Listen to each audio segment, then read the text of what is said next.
బ్రహ్మతల నారికిన శివుడు భయంకరమైన రూపం కాలభైరవుడు. అసలు కథ ఏం జరిగింది మనం ఇప్పుడు తెలుసుకుందాం.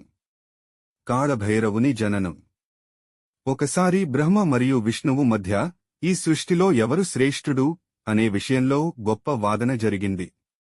అప్పుడు పరమశివుడు అంతులేని అగ్నిస్తంభం, లింగోద్భవం రూపంలో ప్రత్యక్షమయ్యాడు. ఆ స్తంభానికి ఆది, అంతం ఎవరు కనుగొంటారో వారే శ్రేష్ఠులు అన్నాడు. విష్ణువు క్రిందికి వెళ్లి ఆది కనుగొనలేక నిజం చెప్పాడు. కాని బ్రహ్మపైకి వెళ్లి నిజం కనుగొనకపోయినా అబద్ధం చెప్పాడు. కేతకీ పువ్వును తప్పుడు సాక్షిగా నిలబెట్టాడు.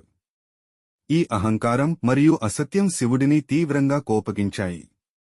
అప్పుడు శివుని కోపశక్తి నుండి కాలమే స్వరూపంగా ఉన్న కాళభైరవుడు జన్మించాడు. Part 2 is coming. Thanks for watching. బ్రహ్మతల నారికిన శివుడు భయంకరమైన రూపం